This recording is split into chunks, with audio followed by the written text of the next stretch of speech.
ஜனநாயகன் படத்தினுடைய ஒரு போஸ்டர் ஒன்று வந்திருக்கிறது.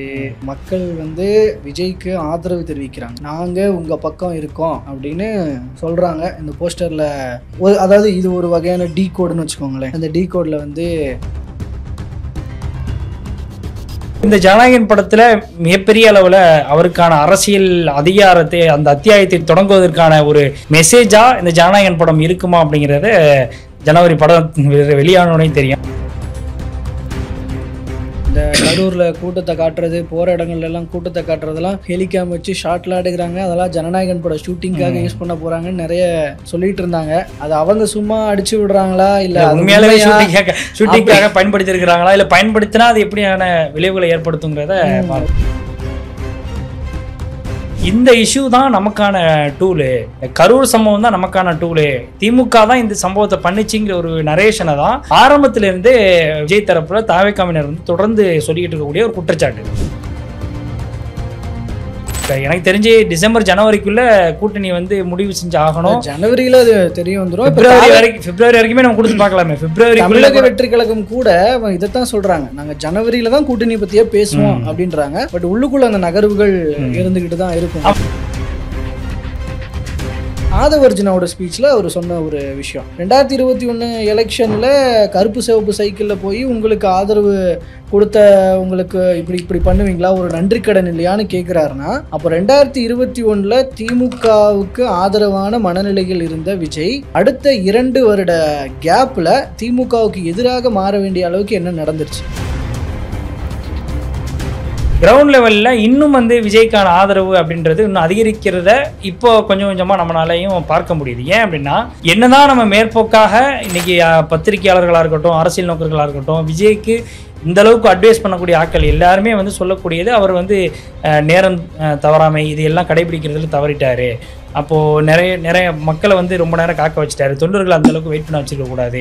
தொண்டர்களை இந்த அளவுக்கு அலைக்கழிக்கிறது, கடுமையான கூட்டத்தை நெரிசலில் உண்டாக்கி அது மூலமாக தன்னை நிலைநிறுத்துவதற்கான முயற்சிகளை மேற்கொள்றது, இது எல்லாமே விஜய்க்கு நல்லது கிடையாது. இப்போ இதெல்லாம் கண்டிப்பாக தவறான விஷயம்னு சொல்லி கடுமையான விமர்சனத்தை முன் வச்சாங்க. ஆனால் அதை எல்லாமே இவங்க பொருட்படுத்தவே இல்லை. கூட்டத்துக்கு போகிறவங்களும் பொருட்படுத்தலை, கூட்டத்தில் உயிரிழந்த குடும்பத்தை சேர்ந்தவங்களும் பொருட்படுத்தலை.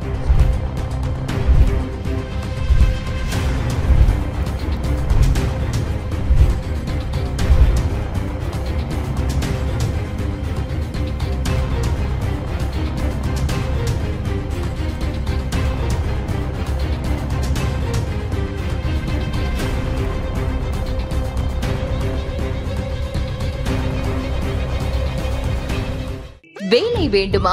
ப்ளூ ஓஷன் இருக்கிறது. 10th 12th டிப்ளமோ டிகிரி படித்தவர்களுக்கு உணவு, தங்குமிடம், இஎஸ்ஐ, PF இன்சூரன்ஸ் உள்ளிட்ட சலுகைகளுடன் அனுபவத்திற்கேற்ற நல்ல சம்பளம் 15,000 முதல் 30,000 வரை. பெண்களுக்கு முன்னுரிமை. 2,000க்கும் மேற்பட்ட வேலை வாய்ப்புகள் உள்ளன. இப்போதே தொடர்பு கொள்ளுங்கள். Blue ocean.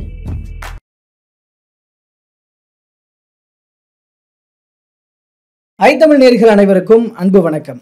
இன்றைய பிஹைண்ட் த செய்தியில் சில முக்கியமான தகவல்களோடு விஷயங்களோடு உங்களை சந்திக்கும் நான் கோபிநாத், நான் கிலோர். முக்கியமாக சில விஷயங்கள் பற்றி பேசிகிட்டு இருக்கோம். அந்த வகையில் தமிழக வெற்றி கழகம் பற்றியும் விஜய் அவர்கள் ஸ்பீச், நேற்றைய அந்த சிறப்பு பொதுக்குழுவில் என்ன நடந்துச்சு அப்படிங்கிறது, அதை வைத்து என்னென்ன அரசியல் பார்க்கப்படுகிறது அப்படிங்கிறத பற்றி பேச வேண்டியிருக்கு. பட் அதுக்கு முன்னாடி சுட வந்திருக்கிற ஒரு அப்டேட், அதை வச்சு நம்ம ஆரம்பிச்சிடலாம்னு நினைக்கிறேன். ஜனநாயகன் படத்தினுடைய ஒரு போஸ்டர் ஒன்று வந்திருக்கிறது. யார் ஆறுதல் சொல்கிற மாதிரி இருக்கு? கரூர் மக்களா? மக்கள் விஜய்க்கு ஆதரவு தெரிவிக்கிறாங்க. நாங்கள் உங்கள் பக்கம் இருக்கோம் அப்படின்னு சொல்கிறாங்க. இந்த போஸ்டரில் அதாவது இது ஒரு வகையான டீ கோடுன்னு வச்சுக்கோங்களேன். அந்த டீ கோடில் மக்கள் விஜய்க்கு ஆதரவு தெரிவிப்பது மாதிரியான, அதை கன்வே பண்ணுற மாதிரியான ஒரு போஸ்டர் இப்போ வெளியிட்டிருக்கிறாங்க. ஸோ அந்த போஸ்டர் வெளியிட்டதோட அதை வச்சு தான் நம்ம சுட இப்போ இதை பார்த்துட்ருக்கோம். அப்போ இதை பார்க்கும்போது இந்த கரூர் இன்சிடெண்ட்டுக்கு அப்புறமா இந்த மாதிரியான போஸ்டர் அப்படிங்கிறது மக்களோட ஆதரவு விஜய்க்கு இருக்குமா? இப்போ இதுக்கப்புறம் ஏன்னா நிறைய ஒரு தலைவருக்கான ஒரு இதுவே இல்லை, இலக்கணமே இல்லை, பண்பே இல்லை அப்படின்லாம் சொன்னதுக்கு அப்புறம் மக்களும் அப்படிதான் பாக்குறாங்களா, இல்ல மக்கள் விஜய்க்கு ஆதரவா இருக்கிறாங்களா அப்படின்னு ஒரு சில விஷயங்கள்லாம் பேசப்பட்டுச்சு. அதுக்கு இல்ல மக்கள் ஆதரவா தான் இருக்கிறாங்க. இருப்பாங்க அப்படின்னு சொல்லி ஒரு நம்பிக்கையின் அடிப்படையில் விடப்பட்ட போஸ்டர் மாதிரி, இல்லை அதை கன்வே பண்ணுற மாதிரியான ஒரு போஸ்டர் மாதிரின்னு கூட இதை எடுத்துக்கலாம்னு நினைக்கிறேன். ஸோ இந்த ஜனநாயகன் போஸ்டர் அனைவரும் இப்போ இன்னைக்கு நாளைக்குன்னு ஒரு 2-3 நாளைக்கு ட்விட்டரு, ஃபேஸ்புக்கு, இன்ஸ்டா எல்லாத்துலேயும் வந்து பின்னாடி நீதியை கொல்லுவான் அப்படின்னு அந்த சர்க்கார் பட பாட்டெலாம் போட்டு பின்னாடி ஓட விடுவாங்க. அது நடக்கும், அது பார்க்க தான் போகிறோம். இப்போ போஸ்டர் விஷயத்தில் வந்து அதில் அந்த போஸ்டரை பார்க்கும் பொழுது மேலோட்டமாக பார்க்கும் பொழுது மக்களுடைய ஆதரவு வந்து என்றைக்குமே நாங்கள் உங்கள் பக்கம் நிற்கணும் அப்படின்னு சொல்லி விஜய் அவர்களுடைய ரசிகர்கள் சொல்கிற மாதிரியான ஒரு டோனில் தான் அந்த ஃபோட்டோ காப்பி புரிஞ்சிக்க முடியுது. இந்த கரூர் இசைக்கு அப்புறம் இது வருது அப்படிங்கிறப்போ இது ஒரு பேசு பொருளாக இருக்கும். நிச்சயமாக வந்து ஜனவரியில் ஜனநாயகன் வருகிறான், ஜனவரி 9ஆம் தேதி ரிலீஸ் பண்ணுறதா அந்த போஸ்டரில் வெளியிட்டிருக்காங்க. இப்போ இந்த படம் ரிலீஸ் ஆகுது அப்படிங்கிறது அவருடைய கடைசி படம். அதாவது இதுக்கப்புறம் அவருடைய கெரியர் டோட்டலாக வந்து பாலிடிக்ஸில் மாற போகிறாருங்கிறது தான் ஏற்கனவே சொல்லப்பட்டது. அது வந்து இந்த ஜனநாயகன் படத்தில் மிகப்பெரிய அளவில் அவருக்கான அரசியல் அதிகாரத்தை அந்த அத்தியாயத்தை தொடங்குவதற்கான ஒரு மெசேஜாக இந்த ஜனநாயகன் படம் இருக்குமா அப்படிங்கிறத ஜனவரி படம் வெளியானோடனே தெரியும். ஆனால் இதற்கு இடைப்பட்ட காலகட்டங்களில் படம் வந்து எந்த அளவுக்கு அரசியலை சார்ந்து வெளியில் வருது, அடுத்தடுத்த போஸ்டர் சோழ டீசர் வெளியில் வருது அப்படின்னா நிச்சயமாக அதற்கான விளைவுகளையும் சந்திப்பதற்கான வாய்ப்புகளும் நிறையவே இருக்குது அப்படின்றது நம்மளால் புரிஞ்சிக்க முடியுது. இப்போ ஒரு விஷயம் சொல்லிட்டு இருக்காங்களே, இந்த கரூரில் கூட்டத்தை காட்டுறது, போகிற இடங்கள்ல எல்லாம் கூட்டத்தை காட்டுறதெல்லாம் ஹெலிகாம் வச்சு ஷாட்லாம் எடுக்கிறாங்க, அதெல்லாம் ஜனநாயகன் பட ஷூட்டிங்காக யூஸ் பண்ண போகிறாங்கன்னு நிறைய சொல்லிட்டு இருந்தாங்க. அது அவங்க சும்மா அடிச்சு விடுறாங்களா, இல்லை உண்மையாலே ஷூட்டிங்காக பயன்படுத்தி இருக்கிறாங்களா, இல்லை பயன்படுத்தினா அது எப்படியான விளைவுகளை ஏற்படுத்துங்கிறத ஒருவேளை அது படத்தில் அந்த மாதிரியான சீனரிஸ் ஏதாவது வந்து இதுக்காக எடுக்கப்பட்டதாச்சே அப்படின்னு, இது அன்னைக்கு இது அது இல்லை அப்படின்ற மாதிரி ஏதாவது ஃபைண்ட் அவுட் ஆச்சுன்னா, ஒரு வேளை வந்துச்சுன்னா அது திரும்ப அந்த படம் வந்ததுக்கப்புறம் ஒரு பெரிய பூதாகரமாக ஒரு பிரச்சனையாக உருவாகும். பட் அது இருக்கா இல்லைன்னா தெரில, அது பார்க்கலாம் நம்ம பொறுத்திருந்து. ஸோ நான் சொன்னபடி இப்போ பேக் டு தி ஃபார்ம்ன்ற மாதிரி தமிழக வெற்றி கழகத்தினுடைய அந்த சிறப்பு பொதுக்குழு கூட்டம் அங்கே அதில் வந்து நடந்த சில விஷயங்கள் பொலிட்டிக்கலாக என்னென்ன கோணங்களில் பார்க்கப்படுது அப்படிங்கிற விஷயம்லாம் பார்க்கலாம். அதில் முதல் கட்டமாக அந்த தீர்மானங்கள் எல்லாம் விஜய் ஸ்பீச்சு, ஆதவ் அர்ஜுனா ஸ்பீச்சு இதுக்கெலாம் வருவோம். அதுக்கு முன்னாடி இந்த தீர்மானங்கள் என்னென்ன மெயின் ஹைலைட்டடாக ஜஸ்ட் ஒரு சிங்கிள் லைனாக பார்த்துடலாம். அதில் அந்த கோவை கல்லூரி மாணவி கூட்டு பாலியல் பலாத்காரம் தொடர்பாக ஒரு சட்டம் ஒழுங்கு பிரச்சனையை பேஸ் பண்ணி ஒரு கண்டனம் ஒன்று தெரிவிச்சிருக்கிறாங்க திமுக அரசுக்கு எதிராக. சிறப்பு வாக்காளர் பட்டியல் திருத்தப்பணி அது வந்து நிறுத்தணும் அப்படின்னு சொல்லி அது தொடர்பாக ஒரு தீர்மானம் வெளியிட்டிருக்காங்க எஸ்ஐஆரில். அப்புறம் நெல் கொள்முதல் பிரச்சனை விவசாயிகளுக்கு அகைன்ஸ்டாக இருந்துச்சு, அதில் வந்து விவசாயிகள் விரோத திமுக ஆட்சி தான் காரணம் அப்படின்னு சொல்லி அதுக்கு வந்து திமுக அரசுக்கு எதிராக ஒரு கண்டனம். அப்புறம் ராம்சார் மண்டலத்தில் அந்த பள்ளிக்கரணை சதுப்பு நிலத்தில் பிரிகேட் நிறுவனத்துக்கு வந்து அனுமதி கொடுத்தது கட்டடம் கட்டுறதுக்கு, அது தொடர்பான ஒரு கண்டனத்தை வந்து சொல்லியிருக்கிறாங்க. அந்த அனுமதியை ரத்து பண்ணணும் அப்படின்னு கேட்டிருக்கிறாங்க. பாரபட்சம் இல்லாமல் தமிழக அரசு வந்து முழுமையான பாதுகாப்பு வழங்கணும். எதுக்காக அப்படின்னா, இந்த மக்கள் சந்திப்பு பொது நிகழ்ச்சிகளில் பங்கேற்கிற போகிறதுக்காக தாவேகா தலைவர் விஜய்க்கும் அந்த தொண்டர்கள் எல்லாருக்கும் பொதுமக்களுக்கு இவங்களுக்கெல்லாம் பாரபட்சம் இல்லாமல் வழங்குங்க, பாதுகாப்பு வழங்குங்கன்னு அது தொடர்பான ஒரு தீர்மானம். அப்புறம் இந்த தமிழ்நாட்டில் வந்து வெளிநாட்டு நிறுவனம் முதலீடு பண்ணது அந்த ஃபாக்ஸ்கான் இஷ்யூ ஆச்சு. அது முதலீடு பண்ணாங்கன்னு சொன்னாங்க, பட் அது அந்த நிறுவனம் மறுத்தாங்க. ஸோ அதில் ஒரு விளக்கம் அது கவர்மெண்ட் தரப்பு கொடுத்தாங்க. ஃபாக்ஸ்கான் இல்லை இந்த கம்பெனியில் அந்த கம்பெனி அப்படின்னு. ஸோ அது அப்போ இந்த மாதிரி ஒரு குழப்பங்கள்லாம் நிலவறதுனால அந்த தொழில்துறை தரப்புல இருந்து ஒரு வெள்ளை அறிக்கை வெளியிடணும்னு ஒரு தீர்மானம் போட்டிருக்கிறாங்க. அப்புறம் ஜனநாயக முறையில் வந்து இந்த பிரச்சனைகள் பற்றி கருத்து தெரிவிக்கிறவங்க அவங்க மேலெல்லாம் இந்த ஆக்ஷன் எடுக்கிற அந்த கருத்துரிமையை சிதைக்கிற சர்வாதிகார போக்குக்கு எதிராக ஒரு தீர்மானம் ஒன்று போட்டிருக்கிறாங்க. இதெல்லாம் ஒரு பக்கம் இருக்கட்டும் மக்கள் பிரச்சனை சார்ந்ததாக. அடுத்ததாக ஃபைனலாக பார்த்தோன்னா கட்சி சார்ந்த விஷயமாக முதல்வர் வேட்பாளர் விஜய் அவர்கள் தான் கூட்டணியை வந்து முடிவு செய்ய, தாவேகா தலைமையில் தான் கூட்டணியை முடிவு செய்யும் முழு அதிகாரம் விஜய்க்கே இருக்கிறது, தலைவருக்கே இருக்கிறது அப்படின்னு சொல்லியிருக்கிறாங்க. ஸோ இந்த பாயிண்ட்ல இருந்து தான் நம்ம சில விஷயங்களை பார்க்கலான் இருக்கோம். ஏன்னா இப்போ தாவேகா தலைவர் விஜய் தான் வந்து முதல்வர் வேட்பாளர், தாவேகா தலைமையில் தான் கூட்டணி அப்படின்னு தீர்மானம் போட்டு மீண்டும் ஒரு அழுத்தமாக வலியுறுத்தியிருக்கிறது மூலமாக அதிமுக வீசின அந்த கூட்டணி வலை இல்லை ஒரு பாசக்கயிறு அல்லது ஒரு கூட்டணிக்கான கதவை திறந்து வைத்தது, இதை எல்லாத்தையும் தாவேகாவாக அடைச்சிருக்கிறாங்க அப்படின்னு பார்க்கப்படுது. ஸோ இதில் இருந்து சில இந்த கூட்டணி தொடர்பான விஷயங்களை கொஞ்சம் பார்க்கலான்னு நினைக்கிறேன். இதில் ஃபர்தராக நான் விஜய் ஸ்பீச் அதர்வர்ஜனா ஸ்பீச்லாம் போகலாம். பட் இதில் உங்களோட வியூ என்னவா இருக்கு? இப்போ தவிக அதிமுக கூட்டணி ஏறத்தாழ உறுதியாகிருச்சு அப்படின்னு சொல்லி இந்த கரூர் சம்பவத்துக்கு முன்னாடி ரொம்பவே அழுத்தமாக பல அரசியல் நோக்கர்கள், பல பத்திரிகையாளர்கள் எல்லாருமே வந்து ரொம்ப ஸ்ட்ராங்காகவே சொல்லிக்கிட்டு இருந்தாங்க. பாஜக இல்லாத கூட்டணி சொல்லிட்டு இருந்தாங்க. பாஜக கூட்டணிக்கு வந்ததுக்கு பிறகும் சொல்லிக்கிட்டு இருந்தாங்க. ஏன்னா இந்த சம்பவத்துக்கு முன்னாடி வரைக்குமே வந்து எந்த அளவுக்கு நம்ம முடிஞ்ச அளவு எப்படியாவது நம்ம கூட்டணிக்குள்ளே இழுத்துறணும் அப்படின்றது வந்து விஜயை வந்து மையமாக வச்சு இன்றைக்கி வந்து பாஜக வந்து அதை முற்றிலும் அதற்கான முயற்சிகளை மேற்கொண்டாங்க. அதுக்கான சில சிக்னல்ஸ்லாம் வந்து பாஜக தரப்பிலிருந்து பேசக்கூடிய தலைவர்கள் பேசுனதை புரிஞ்சுக்க முடிஞ்சிச்சு. எடப்பாடி பழனிசாமி அவர்கள் வந்து பிரச்சாரத்தில், அதாவது கரூர் சம்பவத்துக்குலாம் அப்புறம் வந்து பாருங்கள் அதற்கான பிள்ளையார் சொல்லி போடப்பட்டு விட்டதுன்னு சொல்லி தாவேக்கா கொடியை வந்து பறந்த கதையெல்லாம் வந்து நம்மளால் பார்க்க முடிஞ்சிச்சு. இது எல்லாமே வந்து ஏற்கனவே வெளிப்படையாக இவங்கெல்லாம் பேச்சுவார்த்தை நடந்திருக்கு, அது உண்மைதான் அப்படின்றது வெட்ட வெளிச்சமாக தெரிஞ்ச விஷயம். ஆனால் இந்த பொதுக்குழுவுக்கு பிறகு, பொதுக்குழுவில் இந்த கரூர் சம்பவத்துக்கு பிறகு தாவேக்கா அனலைஸ் பண்ண விஷயம், அதில் பல விவகாரங்களை வந்து முன்னாடி கொண்டு வந்திருக்கிறாங்க. அதில் தொண்டரணி உருவாக்குறதா இருக்கட்டும், அதுக்குன்னு தொண்டர்படை உருவாக்குறதுக்கான சிறப்பு குழு, அதில் வந்து ஓய்வு பெற்ற அரசு அதிகாரிகள், காவல்துறை அதிகாரிகள்லாம் இடம்பெற்றிருக்கிறாங்க. இப்போ இது எல்லாமே வந்து கடுமையான விமர்சனத்துக்கு உள்ளான கரூர் இஷ்யூ சம்பவத்தில் வந்து தாவேக்கா ஃபேஸ் பண்ண விஷயம். இந்த இஷ்யூவை எல்லாத்தையுமே வந்து இப்போது அவங்க வந்து கன்சிடர் பண்ணி அதற்கான ஒரு வேலைகளில் போயிருக்கிறாங்க அப்படின்றத நம்மளால் புரிஞ்சிக்க முடியுது. இன்னொரு பக்கம் இந்த இஷ்யூ தான் நமக்கான டூலு, இந்த கரூர் சம்பவம் தான் நமக்கான டூலு, திமுக தான் இந்த சம்பவத்தை பண்ணிச்சிங்கிற ஒரு நரேஷனை தான் ஆரம்பத்திலேருந்தே விஜய் தரப்பில் தாவேக்காவினர் வந்து தொடர்ந்து சொல்லிக்கிட்டு இருக்கக்கூடிய ஒரு குற்றச்சாட்டு. அந்த குற்றச்சாட்டை வந்து இன்றைக்கி முற்றிலுமாக தன்மையப்படுத்தணும், அதற்கு வந்து நம்ம முடிஞ்ச அளவுக்கு வந்து எஃபர்ட் போடணும் அப்படின்ற ஒரு முயற்சியில் தொடர்ந்து ஈடுபட்டதனுடைய விளைவு தான் இன்னைக்கு விஜய் அவர்களை முதல்வர் வேட்பாளராக நாங்கள் அறிவிக்கிறோம். முழு அதிகாரமும் விஜய் அவர்களுக்கு தான் கூட்டணி தொடர்பாக பேச்சுவார்த்தை நடத்துறதுல இருக்குது அப்படின்னு தாவேக்கா பொதுக்குழு முடிவு பண்ணியிருக்கிறாங்க. அப்போது இதில் பார்க்கும் பொழுது பாஜக இருக்கிற கூட்டணியில் நாங்கள் இருக்க மாட்டோம், தாவேக்கா அதில் ஒருபோதும் இடம்பெறாது அப்படிங்கிற ஒரு மெசேஜை இதில் சொல்லியிருக்கிறதாக நான் புரிஞ்சுக்கிறேன்.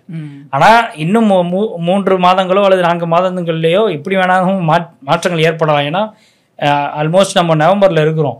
இன்னும் ஒரு 3 மாதத்தில் எனக்கு தெரிஞ்சு டிசம்பர் ஜனவரிக்குள்ளே கூட்டணி வந்து முடிவு செஞ்சு ஆகணும். ஜனவரியில் அது தெரிய வந்துடும். பிப்ரவரி வரைக்குமே நம்ம கொடுத்து பார்க்கலாமே. பிப்ரவரி தமிழக வெற்றி கழகம் கூட இதைத்தான் சொல்கிறாங்க, நாங்கள் ஜனவரியில் தான் கூட்டணி பற்றியே பேசுவோம் அப்படின்றாங்க. பட் உள்ளுக்குள்ள அந்த நகர்வுகள் இருந்துகிட்டு தான் இருக்கும். ஆமாம், இப்போ இதில் வந்து விஜய் அவர்களுடைய தலைமையில் கூட்டணி அப்படின்றப்போ நிச்சயமாக எல்லா பக்கமும் வந்து அவங்க அதற்கான வேலைகளை ஈடுபட்டு இருக்கிறாங்க. அதிமுக மேலே அதிருப்தியிலேருந்து வெளியில் வந்தவங்களுடைய அவங்க டிடிவி தினகரனாக இருக்கட்டும், இல்லை மற்ற சில சின்ன கட்சிகளாக இருக்கட்டும், அது மாதிரி சிறுபான்மை சமூக பக்கத்துலேருந்து எந்த அரசியல் கட்சிகள் இருக்கிறாங்க அவங்கள பிடிக்கலாம். இன்னொரு பக்கம் விடுதலை சிறுத்தைகள் கட்சி எப்படியாவது வெளியில் இழுக்கலான்ற முயற்சியெல்லாம் ஏற்கனவே மேற்கொண்டதாக இருக்கட்டும்.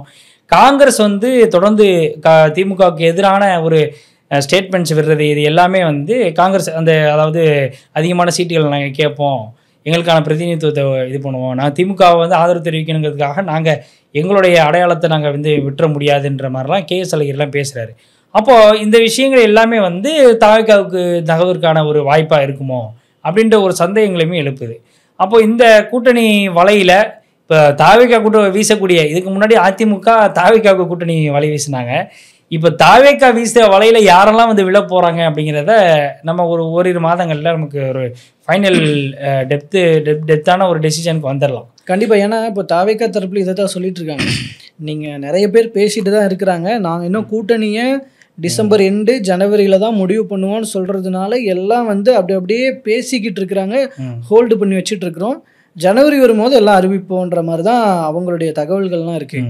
அப்போ அதை வச்சு பார்க்கும்போது முக்கியமான கட்சிகள் சொல்வது போல் எல்லாம் வந்து நகர்ந்து வருவதற்கான, தாவேக்காவை நோக்கி வருவதற்கான ஒரு சினாரியோ தென்படும் அப்படின்னு பார்க்கலாம். ஏன்னா இல்லை இந்த ஆட்சியில் பங்கு இந்த மாதிரி விஷயங்கள் எல்லாம் வந்து அவங்களும் தாவேக்கா ரொம்ப அழுத்தமாக சொல்லியிருக்கிறாங்க. பட் திமுகவும் அதிமுகவும் அதை சொல்லலை.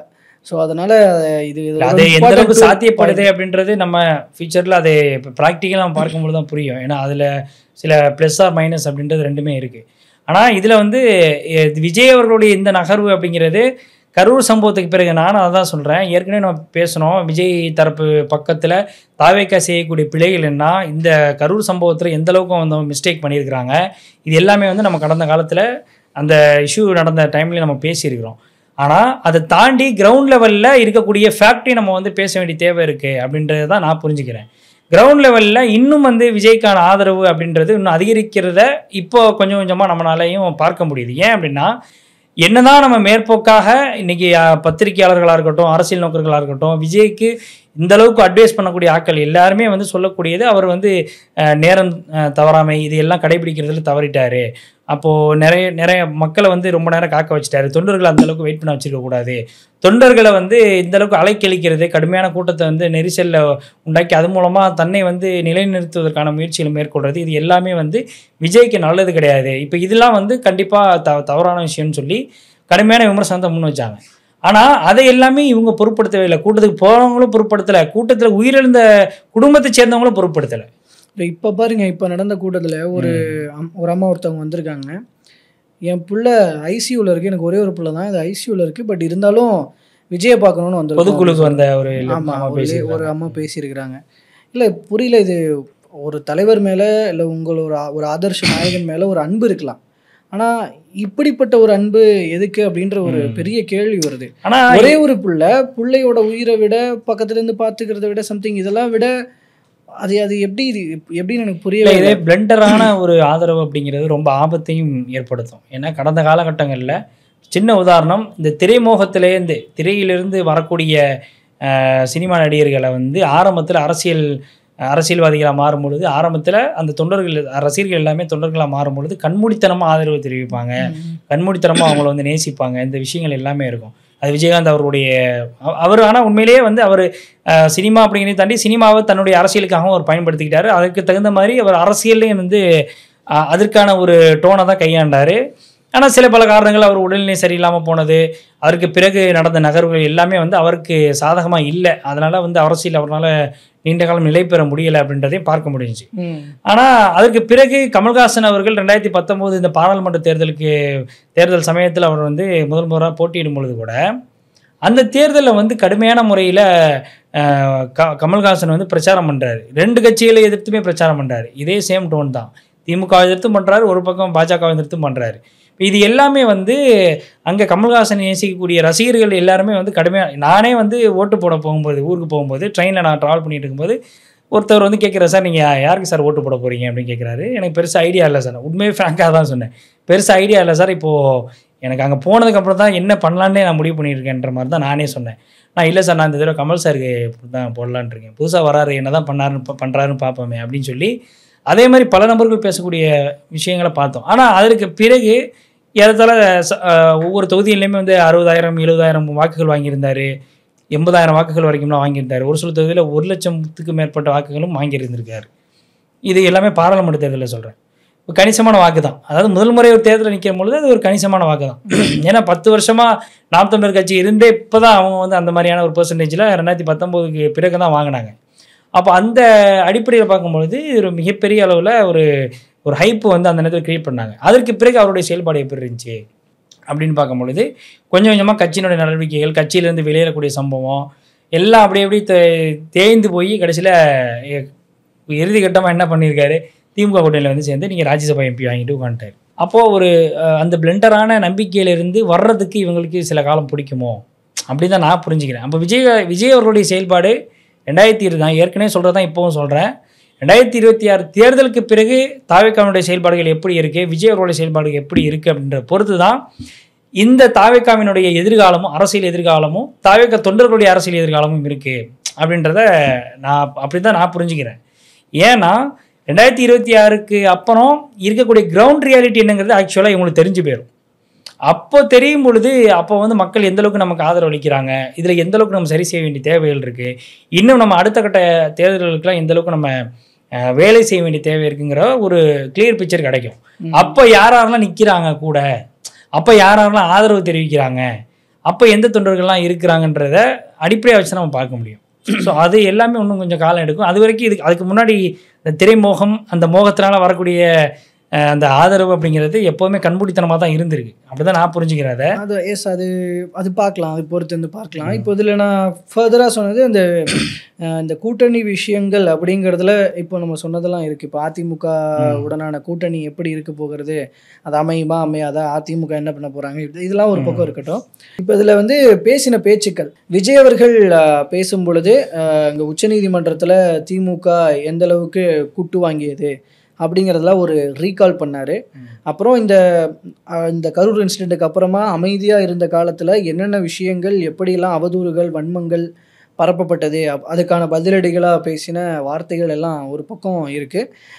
இதெல்லாம் இருக்கும்போது மறுபடியும் ஃபைனலாக அவர் சொல்கிறாரு, நான் திரும்பவும் சொல்கிறேன், போட்டியே வந்து டிவிகே வெர்சஸ் டிஎம்கே தான் அப்படின்னு. ஸோ இந்த அதிமுகவை மழுங்கடிக்க செய்யும் அப்படிங்கிற அந்த ஆங்கிளில் இந்த வார்த்தைகள் ஒழிச்சிக்கிட்டே இருக்குது. ஸோ இப்போ இது வந்து எப்படி பார்க்கறது, இப்போ திமுகவுக்கு எதிரான வாக்குகளை பிரிப்பதற்கான ஒரு அஜெண்டாவோடு தான் விஜய் போகிறாருன்றது இந்த இது மூலமாக திரும்ப திரும்ப யோசிக்க வைக்க. இதில் 2 விஷயம் கவனிக்க வேண்டியது இருக்குது. ஒன்று, திமுகவுக்கு எதிரான வாக்குகள் அப்படிங்கிறது ஒரு பக்கம். இன்னொன்று, பாஜகவுக்கு எதிரான வாக்குகள் ப்ளஸ்ஸு டிஎம்கேக்கு எதிரான வாக்குகள். பாஜகவும் எதிர்ப்பாங்க, அதே நேரத்தில் திமுகவும் எதிர்ப்பாங்க. திமுகவுடைய அந்த அரசியல் இப்போ இருக்கக்கூடிய அந்த அரசு மீதான ஒரு ஆன்டி இன்கம்பன்சி, இந்த 2 விஷயமும் கூட ஒரு விதமான ஒரு அதிருப்தியான மனநிலை ஏற்படுத்தும். அப்போது பாஜகவையும் டிஎம்கேயையும் எதிர்க்கக்கூடிய கட்சி, எதிர்க்கக்கூடிய நபர்கள் அஃப்கோர்ஸ் எங்கே போவாங்க, அதை எதிர்த்து போட்டியிடக்கூடிய ஒன்று நாம் தமிழர் கட்சியாக இருக்கட்டும் அல்லது தாவேகா, இப்படிங்கிற ஒரு ஸ்டாண்டுக்கு தான் வருவாங்க. அப்போ அந்த மாதிரியான ஒரு தோரணம் வரும்பொழுது இதில் அதிமுகவுக்கு இதில் மிகப்பெரிய அளவில் அடி விழுவதற்கான வாய்ப்புகள் இருக்குது. இப்போ அதிமுக வாக்குகளில் அதிமுகவிலேயே பல நபர்கள் வந்து பாஜக கூட்டணி விரும்பாத தொண்டர்கள் இருக்கிறாங்க. அந்த இன்னும் சொல்லப்போனால் ஹார்ட்கோர் ஓட் பேங்கிங்னு ஒன்று இருக்குல்ல, அதிமுக குடும்பத்தை சேர்ந்தவங்களாக இருப்பாங்க அல்லது ஆதரவாளர்களாக இருப்பாங்க. கடந்த காலகட்டத்திலேருந்து, எம்ஜிஆர் காலகட்டத்திலேருந்து ஜெயலலிதா அவர்களுடைய கட்டம் வரைக்கும், இன்னைக்கு வந்து எடப்பாடி பழனிசாமி கடந்த தேர்தலில் போட்டியிட்டது வரைக்குமே வந்து ரெட்டலை சின்னத்தில் ஓட்டு போட்டிருப்பாங்க. அந்த மக்கள் உட்பட இப்போ என்ன பண்ணுவாங்க அப்படின்னா, அந்த ஸ்டாண்டு, பாஜகவை விரும்பாத அந்த ஸ்டாண்ட் அப்படிங்கிறது இங்கே மாற ஆரம்பிக்கும். இப்போ அந்த கூட்டணி கால்குலேஷனில், அந்த ஒரு தேர்தல் வியூகத்தில் தாவேக்கா ஒரு பக்கம் இந்த ஸ்டாண்டை கையில் எடுக்குது அப்படின்னு என்னால் புரிஞ்சுக்க முடியுது. இன்னொரு பக்கம் இந்த ஓட் பேங்கிங் அப்படிங்கிறது, அதிமுக அப்படிங்கிறது நிச்சயமாக அது வந்து பெரிய அளவில் ஒரு டெப்த்தான ஓட் பேங்கிங் வச்சுருக்கக்கூடிய, கிட்டத்தட்ட இது வரைக்கும் வந்து அதிமுக வந்து மாற்றி மாறி ஆட்சி அமைஞ்சிருக்கிறாங்க. கிட்டத்தட்ட அதிமுகவும் எனக்கு தெரிஞ்சு ஒரு 5-6 தடவைக்கு மேலே ஆட்சியில் இருந்திருக்கிறாங்க. அப்படிங்கிறப்போ அவங்களுக்கும் கிரவுண்ட் லெவலில், இன்னும் பூத் லெவலில் வந்து கடுமையான ஓட் பேங்கிங் அப்படிங்கிறது இருக்குது. அப்போ அது எல்லாமே வந்து எப்படி சிதறடிக்க போகிறாரு, அது எப்படி ஸ்ப்ரெட் ஆக போகுது, அது எப்படி இந்த விஜய் அவர்களுக்கு கன்வெர்ட் ஆகி வருது அப்படிங்கிறத பொறுத்து தான் நம்மளால் இது பண்ண முடியும். இப்போ அப்படி கன்வெர்ட் ஆகி வருது அப்படின்னா அது நிச்சயமாக ஒரு பெரிய ஒரு ஸ்ப்ரெட்ஸ் ஏற்படுத்தினாலும் கூட, இம்பேக்டை கிரியேட் பண்ணாலும் கூட, அது எதிர்கட்சியான அதிமுகவுக்கு மட்டுமே அடி வாங்குவதற்கான வாய்ப்புகளும் கூடவே இருக்குது. ஏன்னா அப்போ வந்து என்ன ஆகணும் அப்படின்னா, திமுக குறைந்த வாக்கு சதவீதத்தில் வெற்றி பெற்றாலும், குறைந்த வாக்கு சதவீதம் எடுத்திருந்தாலும் கூட வெற்றி பெறுவதற்கான வாய்ப்புகள் இருக்குது. அப்போ அந்த ஆங்கிளே நம்ம ஆஸ்பெக்ட்லேயே நம்ம பார்க்க வேண்டிய தேவை இருக்குது. அதை நோக்கி தான் நானும் சொல்கிறேன். இப்போ அப்படி வாக்குகள் பிரிப்பதன் மூலமாக அது திமுகவுக்கு ஃபேவராக போய் முடிகிற சுச்சுவேஷன்ஸ் தான் எழும். காரணம் என்னென்னா, அங்கே தான் வந்து கூட்டணி ஃபேக்டர் அப்படிங்கிறது வந்து நிற்குது. அது திமுகவோட கூட்டணி வலுவான கூட்டணியாக இருக்குது. அப்போ அந்த இடத்துல அந்த யதார்த்தமாக எல்லாம் சிதறுகிற அந்த வாக்குகள் அங்கங்கே போய் சேரும். அப்படி சேர்றதுல பல்காக சேர்ந்துருக்கிறது திமுக கூட்டணியாக தான் இருக்கும். ஸோ அந்த வகையில் பார்க்கும்போது அது திமுகவுக்கு ஃபேவராக போய் முடியும். அப்போ அந்த புள்ளியை நோக்கி நகர்றதுக்காக தான் இங்கே விஜயை வந்து திமுக உருவாக்கி இருக்கா அப்படின்னு இந்த இடத்துல பார்க்கப்படுது. இதுக்கு ஒன் மோர் பாயிண்ட் என்னன்னா, இது நான் ஏன்னா திமுக தான் விஜய் இயக்குதுன்னு அவர் கட்சி தொடங்கினதுலேருந்தே பேசிகிட்டு இருக்கிற ஒரு விஷயந்தான். ஆனால் இந்த இடத்துல ஏன் திரும்பவும் கூடுதலாக இது பேசப்படுதுன்னா, ஆதவர்ஜுனாவோட ஸ்பீச்சில் அவர் சொன்ன ஒரு விஷயம், 2021 எலெக்ஷனில் கருப்பு சிவப்பு சைக்கிளில் போய் உங்களுக்கு ஆதரவு கொடுத்த உங்களுக்கு இப்படி பண்ணுவீங்களா, ஒரு நன்றி கடன் இல்லையான்னு கேட்குறாருன்னா, அப்போ 2021 திமுகவுக்கு ஆதரவான மனநிலையில் இருந்த விஜய் அடுத்த 2 வருட கேப்பில் திமுகவுக்கு எதிராக மாற வேண்டிய அளவுக்கு என்ன நடந்துருச்சு? இவ்வளோ திமுகவை எதிர்த்து, இவ்வளோ ஃபோர்ஸாக எதிர்த்து கட்சி உருவாக்கி இப்படி பண்ணுறாரு அப்படின்னா 2024 இருந்து பார்க்கும்போது, அப்போது அந்த முன்னாடி அந்த 21, 24 நடுவில் ஒரு 2 வருஷம் முழுமையாக எடுத்துக்கோங்களேன், 2+ன்னு வச்சுக்குவோம். அதில் என்ன நடந்துருச்சு பெருசாக? இங்கே மக்களுக்கான பிரச்சனைகள்னு இருந்திருக்கு. ஆனால் விஜய் பர்சனலாக பாதிக்கக்கூடிய வகையில் இப்போ அவர் மீதான ரைடுகளோ இந்த மாதிரிலாம் ஏதாவது இருந்திருக்கா? அப்போ திடீர்னு அந்த திமுக மீதான கோபம் எப்படி வருது? இது சந்தேகிக்க முடியாமல் இல்லையே. ஸோ அதனால தான் அப்போ அந்த ஆதவர்ஜுனா சொன்ன பாயிண்ட் படி இதில் இன்னொரு முக்கியமான விஷயம் என்னென்னா, சொன்னவர் ஆதவர்ஜுனா 2021 திமுகவின் வெற்றிக்காக வேலை செஞ்சவர். ஸோ அப்போ விஜயை நீங்கள் கருப்பு சிவப்பு சைக்கிளில் போங்கன்னு சொன்னதும் வேலை பண்ணதுக்கு நான் பாவமன்னிப்பு கேட்குறேன்னு சொல்கிறேன். ஸோ அவர்கிட்ட ஒரு சேஞ்சுன்னு அவர் காட்டிக்கிறாரு. பட் விஜய் இவ்வளோ பெரிய முன்னெடுப்பு எடுத்து, ஏன்னா ஒரு பாலிடிக்ஸ்குள்ளே எல்லாத்தையும் ஃபேஸ் பண்ணுறதுன்றது அவ்வளோ சாதாரணமான விஷயம் இல்லை.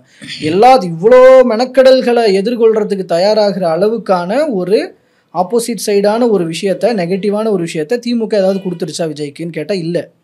அப்புறம் எப்படி இந்த சேஞ்சுனா அப்போ அதைத்தானே சந்தேகிக்க வைக்குது. இப்போ திமுகவை எதிர்க்கிறாரு அப்படின்னா அங்கே திமுகவுக்கு எதிரான வாக்குகளை சிதறடிக்க செய்வதற்கு தானே. இல்லை, இப்போது அந்த ஆங்கிளில் பார்த்தோம் அப்படின்னா நான் எப்படி இதை புரிஞ்சுக்கிறேன் அப்படின்னா, இதில் கொஞ்சம் நான் மாறுபடுறேன். ஏன் சொல்கிறேன் அப்படின்னா, திமுக விஜய் அவர்களை வளர்த்து விடுது அப்படின்னா அது அவங்களுக்கே கொல்லி வைப்பதற்கான சமம். எப்படின்னா, அதாவது தான் தலையிலேயே மண்ணிலே போட்டுக்கிறோன்னு சொல்லுவோம்ல, அதே மாதிரியான ஒரு போக்கு தான் நான் ஃபீல் பண்ணுறேன். ஏன்னா விஜய் அவர்களுடைய வளர்ச்சி அப்படிங்கிறது எதிர்காலத்தில் உதயநிதி அவர்களுடைய வளர்ச்சிக்கு மிகப்பெரிய ஆபத்தாக அது முடியும். அப்படி இவங்க வளர்த்து விடுறாங்க அப்படின்னா இன்னைக்கு ஸ்டாலின் வெர்சஸ் விஜய் அப்படின்ட்டு வரும்பொழுது ஸ்டாலின் மேலே நிற்பார். ஏன்னா அவர் ஒரு 50 ஆண்டு கால ஒரு அரசியல்வாதி, மிகப்பெரிய அளவில் இன்னைக்கு திராவிட இயக்கத்தில் பழந்துன்னு கொட்டை போட்டால் அந்தளவுக்கு மக்கள் மத்தியிலையும் போய் சேர்ந்துருக்கிறாரு. கஷ்டப்பட்டு ஒவ்வொன்றும் ஸ்டெப் பை ஸ்டெப்பாக கஷ்டப்பட்டு இன்றைக்கி மேலே இந்த அளவுக்கு ஒரு சிஎம் ஆகி இன்றைக்கி உட்கார்ந்துருக்கிறாரு. அப்போ அவருடைய செயல்பாடுகளில் ஒரு பெரிய லெவலில் ஒவ்வொரு ஸ்டெப் பை ஸ்டெப்பாக போவோன்னு சொல்லணும்ல, அந்த படிநிலை அப்படிங்கிறது இருக்குது. ஆனால் உதயநிதி ஸ்டாலினுடைய வளர்ச்சியில் அந்தளவுக்கு ஒரு படிநிலை கிடையாது. அவர் டேரெக்டாக திடீர்னு இளைஞரணி செயலாளர் ஆகிறாரு. அடுத்த 1 வருஷம் 2 வருஷத்தில் எம்எல்ஏ பதவி கொடுக்குறாங்க, எம்எல்ஏ சீட்டு கொடுக்குறாங்க. சேப்பாக்க தொகுதியில் நின்று வின் பண்ணுறாரு. அதுக்கப்புறம் ஒரு 1 வருஷம் 2 வருஷத்தில் அமைச்சர் பதவி கொடுக்குறாங்க. அடுத்த 1 வருஷத்தில் துணை முதல்வர் பதவி கொடுக்குறாங்க. இது எல்லாமே கிட்டத்தட்ட ஒரு 4 வருஷத்துலேயே தொடர்ந்து முடியுது.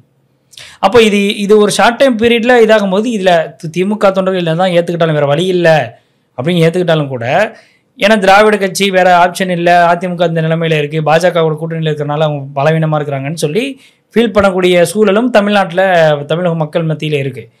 ஆனால் அதை விஜய் அவர்கள் நிரப்புறாரு அப்படி நான் புரிஞ்சுக்கிறேன். அந்த அடிப்படையில் அதிமுகவுடைய கூட்டணி ஓட் பேங்கிங்கை மிகப்பெரிய அளவில் அடிவிடுவதற்கான வாய்ப்புகள் இருக்குது. நான் ஏற்கனவே சொன்னது போல தான். அப்போது அந்த இடத்த, அந்த கேப்பை, அந்த அதிமுகவுடைய கேப்பை இவர் ஃபில் பண்ணுவாரோ, அதுக்கான வாய்ப்புகள் இருக்கோ அப்படின்னு தான் நம்ம இந்த யூகங்கள்லாம் வச்சு சொல்கிறோம்ல.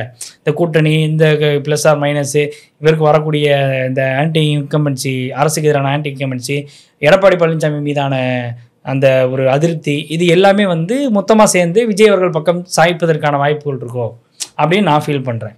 இன்னொரு கூடுதலாக எடப்பாடி பழனிசாமி அவர்கள் இன்றைக்கி அதிமுகவில் ஒரு தவிர்க்க முடியாத ஒரு சக்தியாக மாறி நிற்கிறாரு. ஏன்னா எடப்பாடி பழனிசாமியை வீழ்த்துவதற்காக சசிகலாவிலிருந்து, டிடிவி தினகரன்லேருந்து, ஓபிஎஸ்லேருந்து திமுக வரைக்கும் கடுமையான முயற்சி மேற்கொண்டாங்க. இன்றைக்கி வரைக்கும் ஓபிஎஸ், சசிகலா, டிடிவி தினகரன் அதற்கான முயற்சிகளை ஈடுபட்டுக்கிட்டு இருக்கிறாங்க. வழக்கு தொடுக்கிறாங்க, இந்த பொதுச்செயலாளர் பதவிக்கு எதிராக வழக்கு போடுறாங்க. ஆனால் இருந்தாலும் கூட அதிமுக யார் 95% மேலே அதிமுக எடப்பாடி பழனிசாமி அவர்கள் பக்கம்தான் இருக்குது அப்படின்றத அவர் ஒவ்வொருத்தரும் ப்ரூவ் பண்ணிகிட்டு இருக்காரு. அப்போது அவருடைய இமேஜை காலி பண்ணணும். இப்போ இந்த தேர்தலுக்கு அப்புறம் எடப்பாடி பழனிசாமி மேலே எழுந்து வரக்கூடாது. அதிமுகவில் பெரிய அளவில் இதற்கப்புறம் பிளவுகள் ஏற்படணும். செங்கோட்டையன் உட்பட இப்போ நம்ம பார்த்துதான் இருக்கட்டும். இது எல்லாமே நம்மளால் புரிஞ்சிக்க முடியுது. இப்போ எடப்பாடி பழனிசாமியை பலவீனப்படுத்துவதற்காக விஜய் அவர்களுடைய வளர்ச்சியை திமுக இப்போதைக்கு விரும்புதோ அப்படின்னு வேணால் புரிஞ்சுக்கலாம். ஆனால் காலத்துக்கு வாழ விட மாட்டாங்க எந்த திமுகவுடைய வரலாறு. நான் அதை இப்போ நான் சொல்லிட்டு இருந்தது தான் நீங்கள் சொன்னது தான், இப்போதைக்கு விரும்புதோ அப்படிங்கிற ஒரு விஷயம் இல்லையா. இப்போ விஜயினுடைய டாஸ்கே இப்போதைக்கு தானோ அப்படின்னு நான் பார்க்குறேன். நான் சொன்ன ஆங்கிளில் பார்த்தா இப்போ திமுக ஆட்டி விற்கிறது, திமுக தான் இயக்குகிறது அப்படின்னு பார்த்தா, திமுகவின் தேவை 2026 பொறுத்த மட்டில், அதாவது விஜயின் தேவை திமுகவுக்கு 2026 பொறுத்த மட்டில் தானா அப்படின்ற ஒரு விஷயம். ஆனால் எனக்கு கோணத்தில் இல்லை, அது ஏன் அதில் நடக்கலாம் இருக்கலாம். அது நம்ம யூகங்கள் அந்த மாதிரியான கோணங்களை யோசிக்கிறது சரியான இதுதான். ஆனால் இதில் வந்து விஜய் அவர்களுடைய ரசிகர்கள் தொண்டர்கள் எல்லாருமே வந்து ரொம்ப ஆழமான நம்பிக்கை வச்சிருக்கிறாங்க அப்படின்றத இவர் வந்து அதிகமாக ஃபீல் பண்ணுறாரு அப்படின்னு நான் புரிஞ்சுக்கிறேன். விஜய் அவர்களுடைய கடந்த பொதுக்குழு அறிக்கையை நீங்கள் கவனிச்சிருப்பீங்க. அதுக்கு முன்னாடி சில மாநிலத்தில் நடக்கக்கூடிய எல்லா கட்சி தொடர்பான செயல்பாடுகளையும் இவங்கெல்லாம் கவனிப்பாங்க அப்படின்னு சொல்லி என்ன ஆனந்து, அதுக்கடுத்து ஒரு சில நபர்கள், அதாவது ராஜ்மோகன், அது மாதிரியான சில தலைவர்களோட அந்த பட்டியல் வெளியில் வந்துச்சு. எல்லா பட்டியலையுமே பொதுவாக வந்து விஜய் அவர்களுடைய தலைமையில் உத்தரவின் பேரில் ஆனந்த் அவர்களுடைய வழிகாட்டுதலுடைய அடிப்படையில் இந்த உத்தரவை வந்து நாங்கள் வந்து செயல்படுத்தணும் அப்படின்னு சொல்லி தான் ஒவ்வொரு அறிக்கையிலையும் வந்து கொடுப்பாங்க. ஆனால் இந்த அறிக்கையில் எப்படி கொடுத்துருக்கிறாரு அப்படின்னா, என்னுடைய வழிகாட்டுதலின் பேரில், என்னோட உத்தரவின் பேரில், என்னுடைய வழிகாட்டுதலின் பேரில் இந்த இப்போ இது வந்து நான் அறிக்கையை வந்து வெளியிடுன்ற மாதிரி தான் சொல்லியிருக்காரு. அது செயல்படும் பார்க்கும்போதே பாலிடிக்ஸ் அவர் சீரியஸாக எடுத்துருக்கிறாரு. கரூர் இஷ்யூவில் இருந்த நெகட்டிவ்ஸை அவர் ரியலைஸ் பண்றாரு. இனிமேல் தொண்டரணி உருவாக்குறதா இருக்கட்டும், எல்லா விஷயங்களையும் நம்மளோட மேற்பார்வையில் நடக்கும். அல்டிமேட் அத்தாரிட்டின்னு ஒன்று இருக்குல்ல, அதை இந்த ஆனந்த் அவர்கள்ட்ட இருந்து பிடுங்கிட்டாரோ அப்படின்னு நான் ஃபீல் பண்றேன். அதை வந்து கொஞ்சம் எடுத்து அவர் கொஞ்சம் கீழே இறக்கிருக்காரோ அப்படின்னு நான் ஃபீல் பண்றேன். ஏன்னா இந்த செயல்பாடுகள் எல்லாமே வந்து இதுக்கு முன்னாடி கட்சிக்குள்ள பல இதெல்லாம் ஜான் ஆரோக்கியசாமியுடைய ஆடியோலாம் வெளியானுச்சு. அது வந்து ஆனந்த் அவர்கள் வந்து விஜய் அவர்களுடைய புகைப்படத்தை விட ஆனந்த் அவர்களுடைய புகைப்படம் தான் இன்னைக்கு பல இடங்கள் பெருசாக இருக்குது. அவரை பெரிய அளவில் முகமாக காட்டுறாங்க. விஜய் அவர்கள் தான் இன்னைக்கு வந்து பிராண்டு, அவங்களுக்காக தான் இன்னைக்கு தொண்டர்கள் நிற்கிறாங்கன்னு சொல்லி அந்த வெளியான ஆடியோலாம் பெரிய அளவில் பேச பொருளானுச்சு. அப்போ அந்த ஒரு விஷயம் வந்து ஆனந்த் அவர்கள் இந்த கரூர் சம்பவத்துக்கு அப்புறம் ஆனந்த் அவர்கள் மீதான அந்த அதிருப்தி அப்படிங்கிறது இன்னும் அதிகரிச்சிருக்கோம் கட்சிக்குள்ள. அதனுடைய ஒரு வெளிப்பாடாக தான் விஜய் அவர்கள் கொஞ்சம் இறக்கி கீழே வச்சிருக்காரு அப்படின்னு நான் ஃபீல் பண்ணுறேன். அந்த அடிப்படையில் இதையெல்லாம் ரியலைஸ் பண்ணும்போது நான் எப்படி யோசிக்கிறேன்னா, இந்த டாஸ்க் வந்து தற்காலிகமானது இல்லை அப்படின்னு தான் நான் புரிஞ்சுக்கிறேன். அது மேபி மாறதுக்கான வாய்ப்புகள் இருக்குது. ஏன்னா நான் வந்து இந்த கட்சியுடைய தொண்டர்களுடைய நம்பிக்கை அப்படின்ற அடிப்படையில் அவங்க பேசுவாங்கல்ல, அந்த அடிப்படையில் நான் சொல்கிறேன். இதில் டிஃபெண்ட் பண்ணுறாங்க தான் நீங்கள் சொல்லலாம். ஏன்னா அவங்க வந்து ரொம்ப ஆழமாக நம்புகிறாங்க. அடுத்த ஆல்டர்னேட்டிவ் ஒரு சொல்யூஷனாக நீங்கள் தான் இருக்கீங்க அப்படின்னு விஜய் அவர்களை ஆழமாக விரும்புகிறாங்க. அதை ரொம்ப ஆழமாக நம்புகிறாங்க. கரூர் இத்தனை சம்பவத்துக்கு பிறகும் கூட அந்த குடும்பம் உட்பட இன்னைக்கு பல விஜய் ஆதரிக்கக்கூடிய நபர்களும் வந்து பேசுகிறாங்க. அதை வந்து வெளிப்படையாகவே வந்து அவங்க சொல்கிறாங்க. அப்படின்னா இந்த கரூர் சம்பவம் எல்லாமே வந்து திமுகவுக்கு எதிராக தான் திரும்பி இருக்கே தவிர விஜய் அவர்களுக்கு எதிராக முழுமையாக திரும்பலை. நான் சொல்ற பாயிண்ட்ல கூட ஒரு எக்ஸப்ஷனல் பாயிண்ட் இருக்கு. இப்போ அந்த பாயிண்ட்டை நோக்கி விஜய் அவர்கள் நகர்ந்துட்டாருன்னா எனக்கு இந்த பார்வை உடஞ்சிரும். இப்போ என்னன்னா, இப்போ திமுகவே வீட்டுக்கு அனுப்புறது தான் முக்கியமான குறிக்கோள் அப்படின்னா, ஒன்று தன்னுடைய தலைமையில் தான் கூட்டணி அப்படின்னா சாலிடா நம்ம பார்த்தாலே சொல்லிடுற வகையில ஒரு கூட்டணியை ஃபார்ம் பண்ணணும். இல்லையா, அந்த இப்போ எதிராக இருக்கிறது யார்? இப்போ அதிமுக தாவேக்கான ஒரு கூட்டணியை ஃபார்ம் பண்ணணும். அதுக்கான முயற்சியில ஈடுபட்டு இருக்கணும். இந்த பாயிண்ட் நோக்கி நகர்ந்துட்டா அப்ப நீங்க கண்டிப்பா திமுக வீட்டுக்கு அனுப்புற ப்ராசஸ்ல தான் போய் அந்த பாதையில தான் போயிட்டு இருக்கீங்க. அதாவது இப்போ ஒரு 20% ஓட்டு சொல்றாங்களா? இல்ல கோபி, நான் சொல்றேன் என்னன்னா, அதெல்லாம் வந்து அசம்ப்ஷன். அதெல்லாம் வந்து நம்ம எதையுமே வந்து நம்ம இப்போதைக்கு டேட்டா எடுத்துட முடியாது. நாம் தமிழர் கட்சி எடுத்துப்போம். நாம் தமிழர் கட்சி என்ன குறிக்கோளா வச்சு பரப்புரை செய்யறாங்க? ஏன் அவங்க கூட்டணியை வந்து ஸ்ட்ராங் பண்ணி இது வரைக்கும் ஏன் கூட்டணிங்கிற ஒரு சப்ஜெக்டுக்கு அவங்க உள்ள போகல? 16 வருஷம் ஆயிடுச்சு. முதல் தேர்தலில் நின்றது எப்படியோ அதே தான் இந்த தேர்தல் நிற்கிறாங்க. கிட்டத்தட்ட 15-16 வருஷம் ஆயிடுச்சு கட்சி ஆரம்பிச்சு. அப்போ இது வரைக்கும் அவங்களுடைய ஸ்டாண்டை மாற்றாம இருப்பதற்கான காரணம் என்ன? அவருடைய டாஸ்க் ஒன்றும் முடியலையா? இல்லை, அப்படி கிடையாது. அதான் நான் கேட்குறேன். அப்போ அவங்களுடைய டாஸ்க் ஒன்றும் முடியலையா? அப்போ நீங்க சொல்ற அசப்ஷனை பார்த்தா விஜய் அவர்களுக்கும் அந்த கோணத்துல வச்சு பார்க்கலாம் இல்லையா? நான் ஏன் சொல்றேன்னா, 16 வருஷமா தனியா நிக்கிறாரு. உண்மையில சொல்ல போனா நீங்க சந்தேகப்பட வேண்டியது சீமான் மேலதான். ஏன்னா ஏன் இவர் ஓட்டை பிரிக்கிற 40 லட்சம் ஓட்டு கிட்டத்தட்ட 8.25% நினைக்கிறேன். இந்த ஓட்டுகள் எல்லாம் ஏன் இவர் பிரிக்கிறாரு? இவருக்கு பின்னாடி யார் இயங்குறா? ஒண்ணு அதிமுக இயங்கணும், இல்லைன்னா RSS பிஜேபி இயங்கணும், இவங்க இயங்கணும். அவங்க சொல்ற வாதப்படி வச்சா சொல்றேன். அந்த அடிப்படையில நம்ம பார்த்தோம் அப்படின்னா, இப்போ ஓட்டை பிரிக்கிறதுக்காக மட்டும் தான் இவர் அரசியல் நிற்கிறாரு அப்படின்னா, அப்ப சீமானை தான் நம்ம ஃபர்ஸ்ட் எக்ஸாம்பிளா சொல்லணும். இப்போ தன்னுடைய பலம் என்ன அப்படின்றத இப்போ ஓரளவு அவங்க நிரூபிச்சிருக்கிறாங்க. 16 வருஷத்துக்கு அப்புறம் ஒரு 8.5% வரைக்கும் 40 லட்சம் ஓட்டு. இப்போ இதுக்கப்புறம் தானே சீமான் அடுத்த கட்ட நடவடிக்கை ஸ்டாண்ட் எடுக்கணும். கூட்டணி அப்படின்ற ஒரு விஷயத்தை கொண்டு போகணும். அப்போது விஜய் அவர்கள் இந்த ஸ்டாண்டை எடுக்கணும் அப்படின்னா, எடுத்தவொடனே கூட்டணி அப்படின்ற ஒரு ஸ்டாண்டை, அதாவது அதுக்கான பேச்சுகள் நடந்தது எல்லாமே உண்மைதான், அதுக்கான பாசிபிலிட்டி இருந்தால் பண்ணலான்ற ஒரு ஐடியாவும் இருந்திருக்கிறாங்க. ஆனால் அல்டிமேட்டாக அதுக்கான வாய்ப்புகள் இல்லைன்ட்டு இப்போ வந்து நிற்கும் பொழுது கடைசியாக அவங்க என்ன ஆப்ஷன் கொண்டு போவாங்க? தனிச்சு தான் நிற்கணும். பின்னாடி கூட்டணி வைப்பதற்கான வாய்ப்புகள் எந்தெந்த கட்சிகள்லாம் இருக்கோ அந்தந்த கட்சிகள்லாம் உள்ளே வரணும். அதுக்கான வாய்ப்பு இருந்துச்சுன்னா அது இவர் தலைமையில் கூட்டணி அமைப்பதற்கான வாய்ப்புகள் நிறையவே இருக்குது. அப்போது இந்த 2 வருஷம் தான் ஆகுது, எனக்கு தெரிஞ்சு 2 வருஷம் தான் முழுமையாக ஆகுது உங்கள் கட்சி தொடங்கி. அப்போது 16 வருஷம் கட்சி தொடங்கி சீமான் அவர்களே இந்த தனிச்சு இது வரைக்கும் நின்றுட்டு இருக்காரு. இப்போ விஜய் அவர்கள் இப்போ தான் முதல் முறை தேர்தலை சந்திக்க போகிறாரு. அவருடைய பவர்னா இங்கே கிரவுண்ட் லெவலில் அவருக்கு எந்த அளவுக்கு மக்கள் ஆதரவு இருக்குது அப்படின்றது தெரிஞ்சுக்கிறதுக்கான ஒரு வாய்ப்பாக இருக்கும்ல இந்த 2026 தேர்தல். அப்போ அப்படி தானே அவர் ரியலைஸ் பண்ண, சரி ஓகே கூட்டணி பேச்சுவார்த்தை நடத்தணும், இல்லை இதெல்லாம் ப்ளஸ் ஆர் மைனஸ் பார்த்தோம், வாய்ப்பு இல்லை, இப்போ நம்ம நிற்க போகிறோம், இதில் எந்த அளவுக்கு மக்கள் ஆதரவு இருக்குது அப்படின்றத பார்க்கணும்ல. அந்த அடிப்படையில் விஜய் அவர்கள் இந்த ஸ்டாண்டை எடுத்துருக்கிறாரோ அப்படின்னு தான் நான் ரியலைஸ் பண்ணுறேன். ஸோ இது வந்து திமுகவுடைய டாஸ்காவோ இல்லை அசைன்மெண்ட்டாவோ இருக்குது அப்படின்ற உங்களுடைய கேள்விகளையும் சேர்த்து வச்சு தான் நான் இதுக்கான பதிலாக நான் சொல்கிறேன். ஓகே, அதான் இது நானும் அதில் ரொம்ப உறுதிப்படுத்திக்கல, ஒரு சந்தேகமா அது மக்கள் மத்தியில சந்தேகம். அதான் அதுக்கான நான் எதுக்காக இதை சொல்ல வரேன் அப்படின்னா பதில்கள் என்னன்றது இந்த அசம்ப்ஷன்லாம் வரக்கூடியது இயல்பானது, அப்படிதான் வரணும். ஆனா இதுல வந்து இந்த அசம்ப்ஷனை ஏன் நம்ம பிரேக் பண்ணணும், சில நேரங்கள்ல ஏன் அதை பிரேக் பண்ணணும் அப்படின்னு தேவை இருக்குன்னா ஈஸியா பிராண்ட் பண்றதுக்கான ஒரு வழி இதெல்லாம். நீ வந்து பிஜேபி பி டீம், நீ திமுகவுக்கு எதிராக நிக்கிற, நீ ஆனா தனியா நிக்கிற, ஓட்டை பிரிக்கிற, கூரையை பிரிக்கிறேன்னு இந்த கதையெல்லாம் வந்து இயல்பா வரக்கூடிய ஒரு இது வரைக்கும் வரக்கூடிய ஒரு விஷயம். எப்படி ஹைதராபாத்தில் வந்து ஓய்சி வந்து நாங்கள் கூட்டணிக்கு வர்றோம் அப்படின்னு சொல்லி வாண்டடாக பீகாரில் வந்து ஓய்சி கேட்டிருக்கிறாரு இந்தியா கூட்டணிக்கு வர்றோன்னு, அவங்க மறுத்துருக்குறாங்க, கூட்டணிக்குள்ளே உள்ளே சேர்க்கலை. தனியாக 100 தொகுதி போய் நிற்கிறாங்க. இன்றைக்கி வந்து எல்லாருமே அவர் வந்து ஓட்டை பிரிக்கிறாங்க, வாக்குகளை சிதறடிக்கிறாரு ஓய்சி. அப்போ ஒரு கட்சி ஆரம்பிச்சிருக்கிறாரு, அவருக்குன்னு ஒரு செல்வாக்கு இருக்குது, அதை ப்ரூவ் பண்ணணும், அதை நிலைநிறுத்தணும். இப்போ ஒரு கட்சி நாளைக்கு அழிஞ்சு போயிருங்கிற ஒரு அச்சம் அவருக்கு இருக்காதா? அவர் நிற்க மாட்டாரா எலெக்ஷனில்? அப்போ அது நிற்கக்கூடாதா? அப்போ சீமான இதே மாதிரியான ஒரு ஸ்டாண்ட் எடுத்து கடைசியில் நாங்கள் வந்து அதிமுக ஆதரவு கேட்டோம், அதிமுக கூட்டணி இது பண்ணோம், எங்களுக்கு போதுமான சீட்டு ஒதுக்கலை, அதனால நாங்கள் வந்து தேர்தலில் நிற்காமையே நாங்கள் ஆதரவு தெரிவிச்சுட்டு போயிடுறோம் அப்படின்னு சொல்லிட்டு போவாரா? அப்படி போகிறதுக்கான வாய்ப்புகள் இல்லை. அப்போ என்ன செய்வார் சீமானும்? அஃப்கோர்ஸ் நான் 2 தான் அவனப்பா, எனக்கு என் தம்பிகள் வந்திருக்கிறாங்க, நான் வந்து இங்கே தமிழ் தேசியத்தை பேசியிருக்கிறேன், என்னுடைய தம்பிகள் இங்கே எனக்கு பின்னாடி நிற்கிறாங்கன்னு சொல்லி அவரும் அதை ஸ்ட்ராங் பண்ண தானே பார்ப்பாரு. இல்லை அதுதான் நான் வைக்கிறேன், இதுக்கான முடிவுகளோ இல்லை இதெல்லாமே வந்து பதில்களோ அவங்க தாவேக்கா தரப்புல தான் இருக்கு. அவங்க என்ன நடவடிக்கை அடுத்தடுத்த ப்ராசஸ் எடுக்கிறாங்க, அடுத்தடுத்த அவங்களோட ஆக்ஷன்ஸ் எப்படி இருக்கு, கூட்டணி தொடர்பான முடிவுகள் எப்படி இருக்கு அப்படிங்கிறதெல்லாம் பொறுத்திருந்து பார்த்துட்டு அதில் தான் நம்ம அதை வச்சு நம்ம பேசலாம், முடிவு பண்ணலாம்.